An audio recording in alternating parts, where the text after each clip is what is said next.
Song of ice and fire की दुनिया यानी कि जॉर्ज आर आर मार्टिन के दिमाग से आया एक फैंटेसी वर्ल्ड, एक ऐसी दुनिया जिसमें अलग अलग टाइप्स के ह्यूमन रेसेस, इन ह्यूमन रेसेस में कॉन्फ्लिक्ट्स, पॉलिटिक्स, मैजिक, बड़े बड़े बैटल्स और वॉर्स, ड्रैगन्स और क्रैकन्स जैसे मॉन्स्टर्स, अलग अलग रिलीजन्स और लैंग्वेजेस और ऐसी ही ढेर सारी चीजें हैं जो इस फिक्शनल दुनिया को जिंदा करती है और हम सभी फैंस इसमें खो जाते हैं। इसी फिक्शनल फैंटेसी वर्ल्ड को और अच्छे से मीनिंग देने के लिए मार्टिन सर ने अपने पूरे वर्ल्ड को एक हिस्ट्री दी और आज मैं आपको यही पूरी हिस्ट्री अच्छे से बताऊंगा। अभी इस लंबे हिस्टोरिक टाइमलाइन में वेस्टेरोस और एसोस के कॉन्टिनेंट में ढेर सारे अलग अलग इवेंट्स होते रहेंगे, बट मैं सभी इवेंट्स को ज्यादा इन डेप्थ जाके एक्सप्लेन नहीं कर पाऊंगा क्योंकि उन इवेंट्स के बारे में मैं अलग से प्रॉपर इन डेप्थ वीडियोस बनाता ही रहूंगा।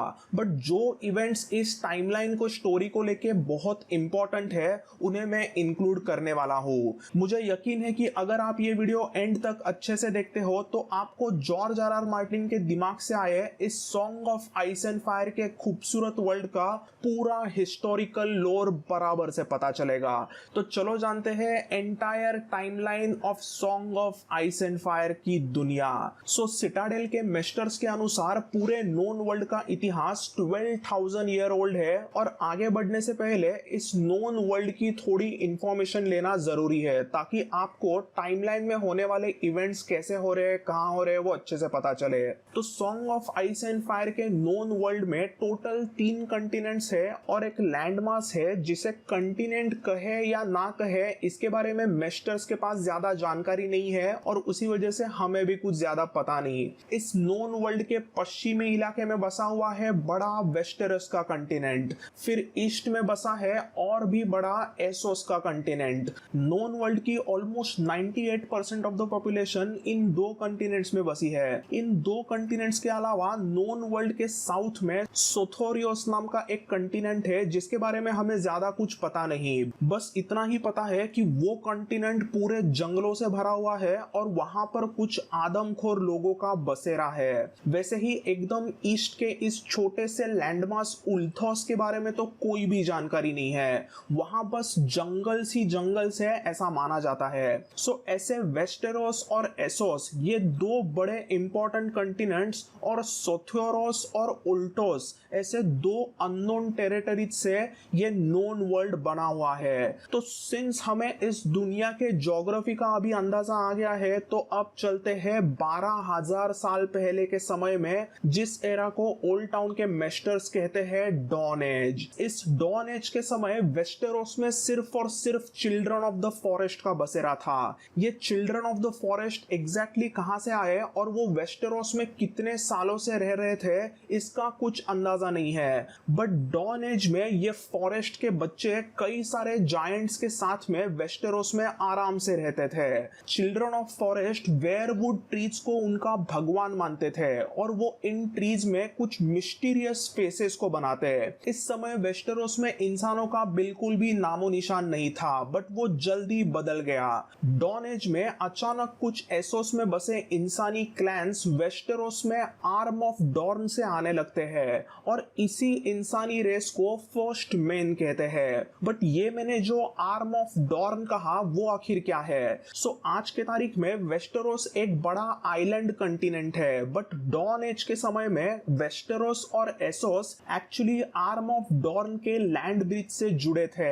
ये आर्म ऑफ डॉर्न एक प्रकार का नैरो लैंड था जो वेस्टेरोस के आइलैंड कंटिनेंट को एसोस के साथ नीचे से जोड़ता था। एग्जैक्टली एसोस में फर्स्ट मैन के कबीले क्या प्रॉब्लम्स फेस कर रहे थे इसका भी कुछ आंसर नहीं है, बट इतिहास बताता है कि ये फर्स्ट मैन वेस्टेरोस में घुसने लगते हैं। इसी में ये फर्स्ट मैन ढेर सारे वेयरवुड ट्रीज को काटने लगते हैं ताकि वो उनके घर बना सके और फायर क्रिएट कर सके, बट ऑब्वियसली ये बात चिल्ड्रन ऑफ फॉरेस्ट को पसंद नहीं आती। दोनों के बीच में संघर्ष शुरू होता है और इसी के साथ साथ first man versus children of forest का एक भयानक वॉर शुरू होता है। फर्स्ट मैन के पास अच्छे ब्रॉन्ज के वेपन्स थे और वो फायर का इस्तेमाल जानते थे, बट चिल्ड्रन के पास उनका सिर्फ फॉरेस्ट वाला जादू था जिससे वो कुछ ज्यादा डैमेज नहीं कर पाते।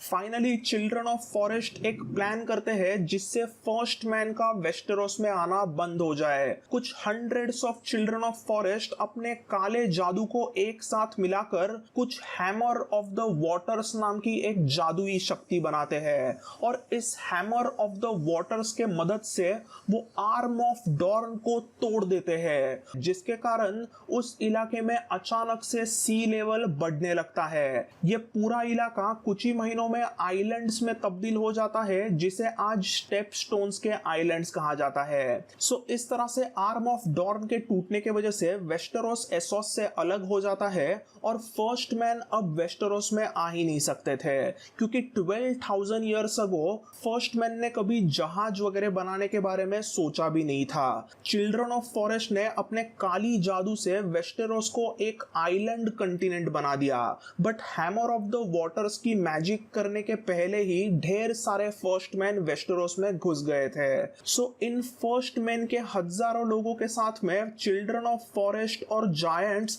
अगले ऑलमोस्ट 2000 सालों के लिए लड़ते रहते हैं। Meanwhile first man in almost 2000 सालों में थोड़ा वेस्टेरोस को डेवलप करने लगते हैं। वो ब्रॉन्ज के वेपन्स बना सकते थे और वो घुड़सवारी करना सीख लेते हैं। रीच में बसे हनी वाइन के नदी के इलाके में फर्स्ट मैन अपने छोटे छोटे गांव बिठाने लगते हैं और इवेंचुअली हनी वाइन की नदी जहां पे समर सी में जाके मिलती है, उस इलाके में ओल्ड टाउन का शहर बनाया गया। इसी के साथ फर्स्ट मैन नेक के इलाके में मोट केलिन का कैसल बनाते हैं, जो एंशिएंट हिस्ट्री का सबसे बड़ा और लेजेंडरी कैसल माना जाता है। सो ऐसी कई सारी चीजें डॉन एज में हुई थी। इन ऑलमोस्ट 2000 सालों में फर्स्ट मैन की पॉपुलेशन हजारों गुना ज्यादा बढ़ती है और वो पूरे वेस्टेरोस में फैल जाते हैं। धीरे धीरे दिन ब दिन साल दर साल चिल्ड्रन ऑफ द फॉरेस्ट और जायंट्स नॉर्थ के तरफ ढकेले जाते हैं और फर्स्ट मैन अपने छोटे मोटे किंगडम सब जगह पे बिठाने लगते हैं। इवेंचुअली 2000 इयर्स के छोटे मोटे वॉर्स के बाद में चिल्ड्रन ऑफ द फॉरेस्ट और फर्स्ट मैन को एहसास होता है कि अब अपने सालों से चले इन वॉर्स को रोकना चाहिए। इसीलिए फर्स्ट मैन और चिल्ड्रन ऑफ द फॉरेस्ट एक समझौता करते हैं, जिसे वेस्टेरोस के इतिहास में द पैक्ट करके बुलाया जाता है। Pact between first man and the children of the forest. इस पैक्ट के अनुसार यानी समझौते के अनुसार चिल्ड्रन ऑफ द फॉरेस्ट को उनके उनके जंगलों में अच्छे से रहने दिया जाएगा। फर्स्ट मैन उनके इलाके में बिल्कुल भी नहीं घुसेंगे और वैसे ही Children of the Forest First Man के बस्तियों में आके किसी को नहीं डराएंगे और ना ही उनकी कुछ काली जादू वो फर्स्ट मैन पे करेंगे। जैसे ही ये पैक्ट होता है वैसे डॉन एज खत्म हो गया और हम आ गए हैं अभी 10,000 BC में, जहां पे शुरू होता है एज ऑफ हीरोज का timeline. As the name says, Westeros के इतिहास के ढेर सारे आइकॉनिक हीरोज और उनकी स्टोरीज इस एज ऑफ हीरोज में बसी है। आज वेस्टेरोस में ज्यादातर कहानियां इसी एज ऑफ हीरोज से जुड़ी है। 10,000 BC से लेके यही कुछ 8,000 BC तक यानी ऑलमोस्ट 2000 इयर्स वेस्टेरोस ने इस एरा में तरक्की की और इस टाइम पीरियड में नॉर्थ में विंटरफेल बनाया गया था। स्टॉर्मलैंड्स में स्टॉर्म्स एंड का कंस्ट्रक्शन हुआ और रीच के इलाके में हाउस गार्डनर ने उनका मैसिव हाई गार्डन का महल बनवाया।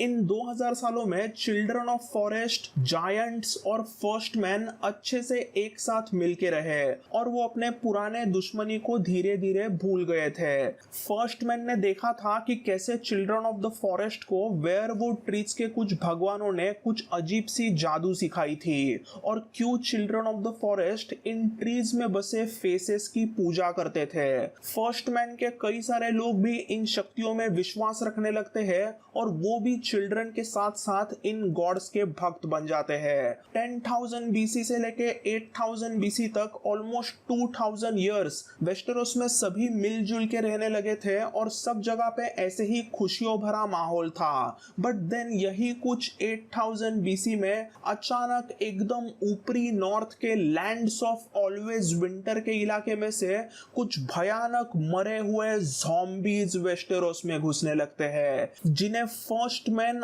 अदर्स कहते हैं और कुछ फर्स्ट मैन कॉमन लैंग्वेज में कहते हैं व्हाइट वॉकर्स। बेचारे first man, children of the forest और जायंट्स इन व्हाइट वॉकर्स को मार ही नहीं सकते थे। कोई भी हथियार उन पे काम नहीं करता। ये अदर्स यानी कि व्हाइट वॉकर्स नॉर्थ में से वेस्टरोस में अंदर घुसने लगते हैं और हजारों फर्स्ट मैन को मारकर उन मरे हुए फर्स्ट मैन को वो जिंदा भी कर सकते थे, जिन्हें सभी वेस्टरोसी लोग आज व्हाइट्स कहते हैं। सो ये सब जब भयानक चीजें शुरू होती है तब पूरे नोन वर्ल्ड में किसी ने सालों तक सूरज की किरणें नहीं देखी। सालों तक सब जगह सिर्फ अंधेरा रहा था और इसीलिए वेस्टेरोस के इतिहास में इस भयानक टाइम पीरियड को द लॉन्ग नाइट कहते हैं। द लॉन्ग नाइट का समय एग्जैक्टली कितना रहा था ये मेस्टर्स को बिल्कुल पता नहीं है। कुछ मेस्टर्स के अनुसार द लॉन्ग नाइट यही कुछ 100 सालों के लिए चली थी,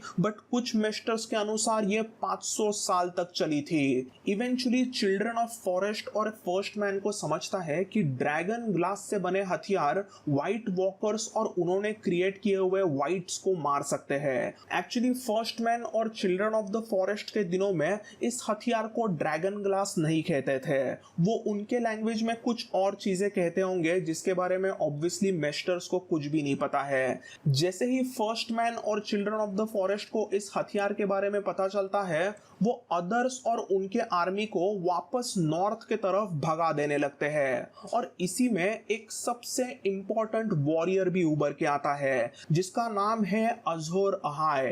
तो ये अजोर अहाय अपनी जादुई तलवार लाइट ब्रिंगर से हजारों अदर्स को काट डालता है और उसके खौफ से व्हाइट वॉकर्स और नॉर्थ के तरफ भागने लगते हैं। इसी लेजेंडरी वॉरियर अजोर अहाय के लीडरशिप के कारण फाइनली द लॉन्ग नाइट खत्म होती है। पूरी दुनिया में वापस सूरज की सुनहरी किरणें आती है, बट सभी फर्स्ट मैन, जायंट्स और चिल्ड्रन ऑफ द फॉरेस्ट के मन में अभी भी डर था। क्या वापस नॉर्थ से ये डेडली व्हाइट वॉकर्स आएंगे?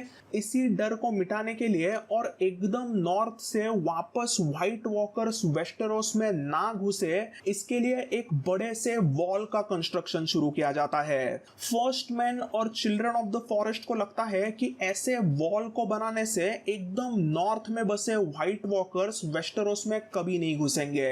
इस वॉल में चिल्ड्रन ऑफ द फॉरेस्ट उनकी जादू भी करते हैं और हजारों जायंट्स इसके कंस्ट्रक्शन में फर्स्ट मैन को मदद करते हैं।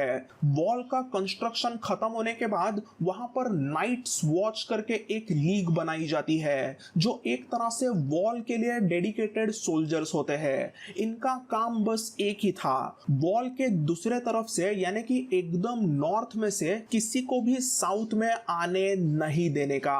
बट इस वॉल के कारण एक बड़ा प्रॉब्लम भी होता है। हजारों फर्स्ट मैन के छोटे छोटे गांव अभी भी वॉल के दूसरे तरफ नॉर्थ में बसे थे। उन लोगों को ये समझता ही नहीं है कि वॉल बनने के पहले उन्हें साउथ में आना चाहिए।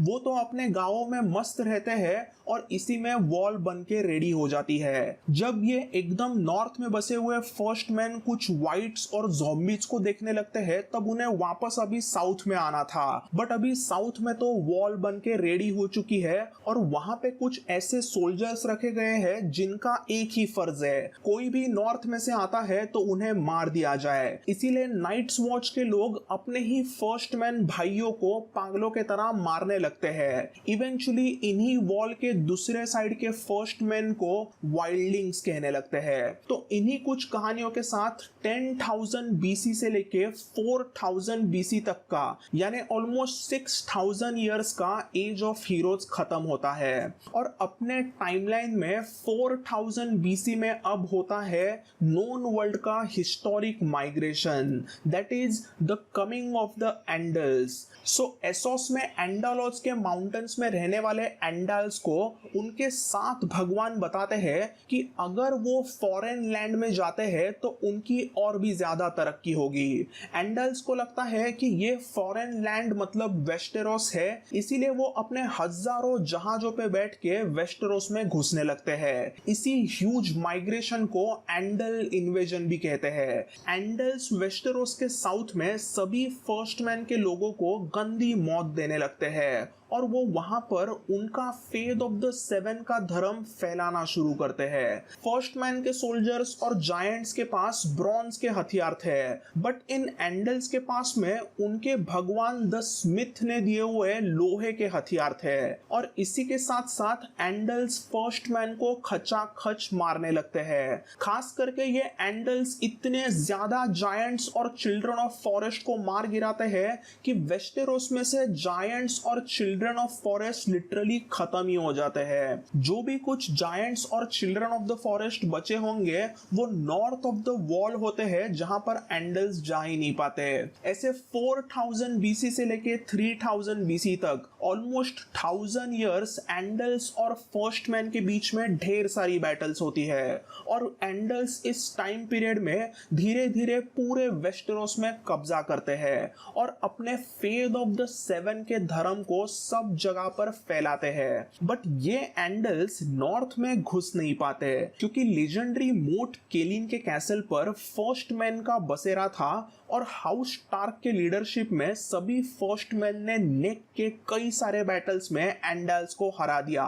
सो नेक यानी कि ये वाला रीजन है। सो इवेंचुअली 3000 बीसी तक वेस्टेरोस के साउथ में ज्यादातर एंडल्स रहने लगते हैं, और कुल मिलाकर उनके 6 बड़े बड़े किंगडम्स बनते हैं। और नेक के एरिया के ऊपर नॉर्थ में ज्यादातर फर्स्ट मैन के लोग रहने लगते हैं, और वो सभी विंटरफेल के हाउस स्टार्क को अपना लीडर मानते हैं। इन यही कुछ 1000 इयर्स में एंडल्स के फेथ ऑफ सेवन को वेस्टेरोस में न्यू गॉड्स कहने लगते हैं, और फर्स्ट मैन के वेयरवुड ट्रीज वाले गॉड्स को ओल्ड गॉड्स कहा जाने लगता है। सो राइट नाउ हम यही कुछ 3000 बीसी में पहुंचे हैं, और फिर इसके बाद अगले 3000 इयर्स वेस्टेरोस में ऐसा कुछ स्पेशल चीज नहीं होता जिसे आज के टाइमलाइन में मेंशन करना जरूरी है। इन 3000 इयर्स में एंडल्स और फर्स्ट मैन वेस्टेरोस में तरक्की करने लगते हैं, और सब जगह अलग अलग टाउन्स और कैसल्स का कंस्ट्रक्शन किया जाता है। जैसे जैसे साल गुजर जाते हैं ऑटोमेटिकली वेस्टेरोस 7 रीजन्स में डिवाइड होकर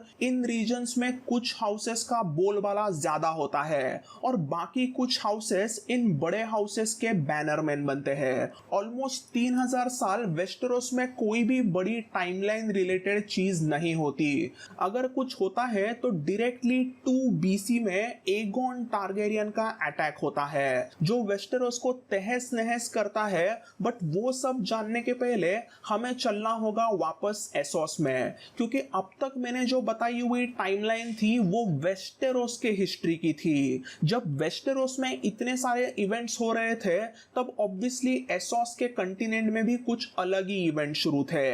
वैसे तो एसोस के इतिहास को लेके सिटाडेल के मेस्टर्स के पास ज्यादा जानकारी नहीं है। उन्हें जो भी छोटी मोटी अलग अलग स्टोरीज पता है उसकी एग्जैक्ट टाइमलाइन उन्हें बिल्कुल पता नहीं है। इसीलिए एसोस के एक्साइटिंग मिस्टीरियस स्टोरीज को मैं बाद में कभी बताऊंगा। वो टाइमलाइन एग्जैक्टली क्या है और कहां पे वो स्टोरीज बनती है वो उन वीडियोस में ही मैं आपके साथ शेयर करूंगा। वो इस टाइमलाइन के रिलेटेड चीजें नहीं है। आज हम बात करेंगे जो एसोस के टाइमलाइन रिलेटेड हमें पता है। सो एसोस के टाइमलाइन रिलेटेड सबसे बड़ा इवेंट होता है यही कुछ 5000 बीसी में, जब वलेरियन पेनिनसुला में रहने वाले कुछ लोगों को ड्रैगन्स मिलते हैं। ऑलमोस्ट 100 इयर्स तक ये वलेरियन पेनिनसुला में रहने वाले लोग इन ड्रैगन्स को कंट्रोल करने की कोशिश करते हैं, और फाइनली वो ड्रैगन्स पे काबू करने में सफल हो जाते हैं। बस फिर क्या है, ये वलेरियन पेनिनसुला में रहने वाले लोग अपने ड्रैगन्स का यूज करके आजू बाजू के सभी रीजन्स को एक एक करने जीतने लगते हैं, और वो ईस्टर्न एसोस के सभी इंपॉर्टेंट सिटीज पे इजीली कब्जा करते हैं। यही कुछ 200-300 सालों में ये वलेरियंस दुनिया के सबसे पावरफुल लोग बनते हैं, क्योंकि उनके पास ड्रैगन्स थे। वो इस वलेरियन रीजन में अपनी एक कैपिटल सिटी बनाते हैं जिसे वो वलेरिया कहते हैं। हैं और अगले 4000 साल पूरे नोन वर्ल्ड का सबसे बड़ा और सबसे इंपॉर्टेंट शहर था ये वलेरिया। और ये वलेरियन लोग पूरे दुनिया के सबसे पावरफुल लोग थे। उनका ये वलेरिया नाम का शहर पूरे दुनिया में मोस्ट एडवांस था और इस सिटी में ये वलेरियन वंश के लोग डार्क सॉर्सरी, मैजिक, साइंस और ढेर सारी चीजें करते रहते हैं। वो ये सब करते करते इतने एडवांस्ड होते हैं कि इन वलेरियंस को हराने वाला पूरे दुनिया में कोई भी नहीं था। वलेरियंस वैसे तो एसोस में सभी जगह पे जीतने लगते हैं, बट उन्हें वेस्टेरोस में आने की कोई भी दिलचस्पी नहीं थी। एसोस का मैसिव कॉन्टिनेंट उनके लिए राज करने के लिए मोर देन इनफ था और इसी में वलेरियंस में उनका खुद का पॉलिटिक्स भी डेवलप हो जाता है। वलेरिया के सिटी में अलग अलग बड़े छोटे हाउसेस के बीच में पावर स्ट्रगल होता है, बट उनमें ऑलमोस्ट 4000 सालों में कभी भी सिविल वॉर नहीं होता क्योंकि वो काफी समझदार थे। उन्हें पता था कि ड्रैगन लॉर्ड्स के बीच में वॉर होगा तो सभी सत्यानाश हो जाएगा। ऐसे ही वलेरिया के ढेर सारे अलग अलग हाउसेस में एक हाउस था हाउस टारगेरियन और एक्चुअली ये हाउस टारगेरियन वलेरिया के शहर में एकदम ही मामूली हाउस था। एज आई सेड बिफोर, वलेरियंस को वेस्टेरोस में कोई भी दिलचस्पी नहीं थी, बट ऑलमोस्ट 4000 सालों के बाद में वलेरियंस ने 314 बीसी में वेस्टेरोस के पश्चिमी इलाके के छोटे आइलैंड पर अपना एक कैसल खड़ा कर दिया। इस आइलैंड पर यही कुछ हर 10 सालों के लिए किसी ना किसी हाउस के लोगों को भेजा जाता और ये आइलैंड एक तरीके से वलेरियन साम्राज्य का पूरे नोन वर्ल्ड में वेस्टर्न मोस्ट आउटपोस्ट बनता है और इसे सब कहने लगते हैं ड्रैगन स्टोन, क्योंकि यहाँ पर जो भी वलेरियन हाउसेस के लोग आते थे वो अपने ड्रैगन्स लेके आते हैं और यहाँ के कैसल के बड़े बड़े टॉवर्स को ड्रैगन के शेप में बनाया गया था। ऐसे ही अगले 200 साल चले जाते हैं और आता है 114 बीसी का साल। इस समय वलेरिया के छोटे से हाउस टारगेरियन के लॉर्ड थे एनार टारगेरियन। लॉर्ड एनार के 2 बच्चे थे, बेटा गेमोन और उनकी बेटी डेनिस। इस डेनिस को बचपन से ही कुछ अजीबोगरीब सपने आते रहते थे, बट वो जब टीनेजर बनती है तब उसके सपने और भी खौफनाक होने लगते हैं जो उसे सोने ही नहीं देते। वो बार बार अपने ड्रीम्स में देखती थी कि वलेरिया का शहर आग में डूबा है, सब जगह पे तबाही हो रही है और आसमान में से आग के गोले बरस रहे हैं। सबसे भयानक चीज तो ये थी कि वो अपने फैमिली और फ्रेंड्स को जलते हुए देखती थी। वो इन तबाही के सपनों को बार बार अपने भाई गेमोन और पिता एनार को बताने लगती है। डेनिस लॉर्ड एनार को बताती है कि पापा, ये सिर्फ सपना नहीं था, ये कुछ ऐसा था मानो ये असल में हो रहा है। मैं वहां पे मौजूद थी और माउंटेन से आग निकल रहे थे और आसमान से आग के गोले बरस रहे थे। जमीन के नीचे से आग की नदियां बह रही थी। ये सभी चीजें वलेरिया में जरूर होगी, वलेरिया जरूर तबाह होगा। भैया, पापा, हमें यहाँ से जल्द निकलना होगा। लॉर्ड एनार अपने बेटी को पागल नहीं समझते बल्कि वो उस पर विश्वास करते हैं। वो 114 एसी के अंत तक वलेरिया के शहर से भागकर ड्रैगन स्टोन के आइलैंड पे आते हैं। लॉर्ड एनार के साथ डेनिस और गेमोन होते हैं और हजारों सालों में उन्होंने कमाया हुआ ढेर सारा सोना चांदी होता है जो अगले कई सारे सालों के लिए काफी हो जाएगा। बट इन सब के साथ वो लाते हैं 5 ड्रैगन्स। ड्रैगन स्टोन पर आते ही इन 5 ड्रैगन्स में से 4 ड्रैगन्स एक एक करके मर जाते हैं, बट एक यंग बलेरियन नाम का ड्रैगन सरवाइव करता है। ऐसे ही टारगेरियंस ड्रैगन स्टोन पर आके 12 साल होते हैं और 102 बीसी में होता है भयानक डूम ऑफ वलेरिया। एग्जैक्टली जो डेनिस ने कहा था वो सच हो गया था। वलेरियन पेनिनसुला के आसपास बसे हुए माउंटेन्स में से अचानक से ज्वालामुखी इरप्ट हो जाता है और नोन वर्ल्ड की ग्रेटेस्ट सिटी वलेरिया और उसके सभी लोग और सभी ड्रैगन्स लिटरली चंद घंटों में खत्म हो जाते हैं। हजारों सालों से ये वलेरियन पेनिनसुला का रीजन था, बट अभी उसके टुकड़े टुकड़े हो जाते हैं और वो समुद्र में डूब जाता है। दुनिया भर में कुछ ही सालों बाद इस रीजन को रूइंस ऑफ वलेरिया कहने लगते हैं। लॉर्ड एनार अपने बेटी डेनिस के गले लगते हैं और सभी ड्रैगन स्टोन पर डेनिस को डेनिस द ड्रीमर कहने लगते हैं। उसके ड्रीम्स, उसके फोर शैडोइंग की वजह से हाउस टारगेरियन बचता है। फिर ऐसे ही 5 अलग अलग टारगेरियन जनरेशंस ड्रैगनस्टोन पे होती है और 27 बीसी में एगोन टारगेरियन का जन्म ड्रैगनस्टोन पर होता है। एगोन को वेस्टेरोस का बचपन से ही फैसिनेशन था और उसे इस बड़े कंटिनेंट पे राज करना था, इसीलिए वो 2 बीसी में वेस्टेरोस पे अटैक करता है। इवेंचुअली ईयर 0 के साल में एगोन ओल्ड टाउन में पहुंचता है और उसका कोरोनेशन होके उसे वेस्टेरोस का राजा बनाया जाता है। एगोन के कोरोनेशन के पहले के सभी इवेंट्स बिफोर कॉन्क्वेस्ट यानी कि बीसी के हिसाब से कैलकुलेट होते हैं और इस सेरेमनी के बाद के इवेंट्स AC यानी कि आफ्टर कॉन्क्वेस्ट कहलाते हैं। अब AC वाले सभी इवेंट्स मैं क्विकली कवर करूंगा क्योंकि इन सालों में एग्जैक्टली क्या क्या होने वाला है वो मैं अच्छे से अलग अलग वीडियोस में वापस बताते ही रहूंगा। अब ये टाइमलाइन से जुड़ी हुई एक क्विक समरी ऑफ इवेंट्स होगी। सो एगोन का राज शुरू होते ही 1 AC से लेके 4 AC तक एगोन के वॉर्स ऑफ कॉन्क्वेस्ट शुरू रहे थे। फिर 4 AC से लेके 13 AC तक भयानक डॉर्निश वॉर होता है। इसके बाद में 13 AC से लेके 37 AC तक एगोन अच्छे से वेस्टेरोस पे राज करता है जो आज भी इतिहास में ड्रैगन्स पीस कहलाता है। इस टाइम में एगोन सभी हाउसेस को जोड़ने की बहुत कोशिश करता है। फिर 37 AC से लेके 42 AC तक एगोन का बड़ा बेटा एनिस राजा बनता है और उसका राज बहुत ही कमजोर और इंडिसाइसिव था। उसके मरते ही 42 AC से लेके 48 AC तक मेगोर द क्रूअल का भयानक राज होता है और इसी टाइम पीरियड में फेद मिलिटेंट अपराइजिंग भी होती है। फिर 48 AC में जहेरिस राजा बनता है और अगले ऑलमोस्ट 60 इयर्स वो इतना अच्छा राज करता है कि आज तक वो इतिहास में ग्रेटेस्ट टारगेरियन किंग माना जाता है। 103 AC में ओल्ड किंग जहेरिस के मौत के बाद विसेरिस टारगेरियन किंग बनता है। अब इसके बाद क्या क्या होता है वो मैं ज्यादा नहीं बताऊंगा क्योंकि फिर वो हाउस ऑफ द ड्रैगन देखने वालों के लिए बहुत बड़ा स्पॉइलर होगा।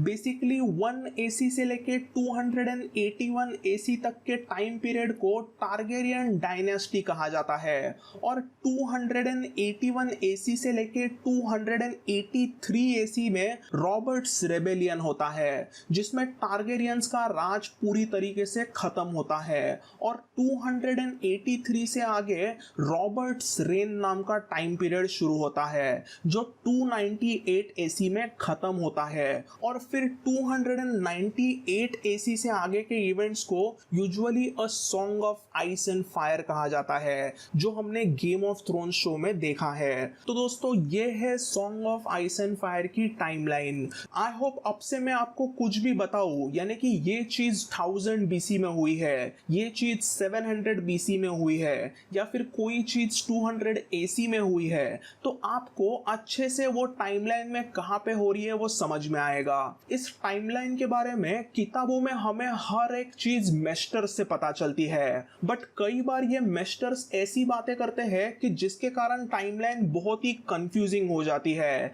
जैसे कि बुक्स में एक मेस्टर ने कहा था कि एंडल इन्वेजन 2000 BC में हुआ, कोई कहता है 4000 BC में हुआ और एक मेस्टर ने तो बोला था कि पूरा टाइमलाइन एक्चुअली 12,000 ईयर्स पहले नहीं बट यही कुछ 3000 सालों पहले शुरू हुआ था। तो ऐसी कई सारे कंफ्यूजिंग चीजें आपको यहाँ वहां पढ़ने मिल सकती है बट उस पर ज्यादा ध्यान मत दीजिए। A song of ice and fire के फैंडम में मोस्टली मैंने बताए हुए टाइमलाइन को एक्सेप्ट किया गया है और मैंने आपके साथ जितना शेयर किया है उसमें मैंने अपनी खुद की पर्सनल अंडरस्टैंडिंग भी डाली है। तो दोस्तों आई होप आपको यह song of ice and fire के दुनिया का टाइमलाइन पसंद आया। ये वीडियो बनाने के लिए बहुत एफर्ट्स लगे हैं सो अगर आपको ये वीडियो पसंद आया तो जरूर लाइक कीजिए और कोई भी डाउट्स है तो कमेंट्स में जरूर पूछना। So thanks for watching this video. I will see you all in the next one. Bye and take care.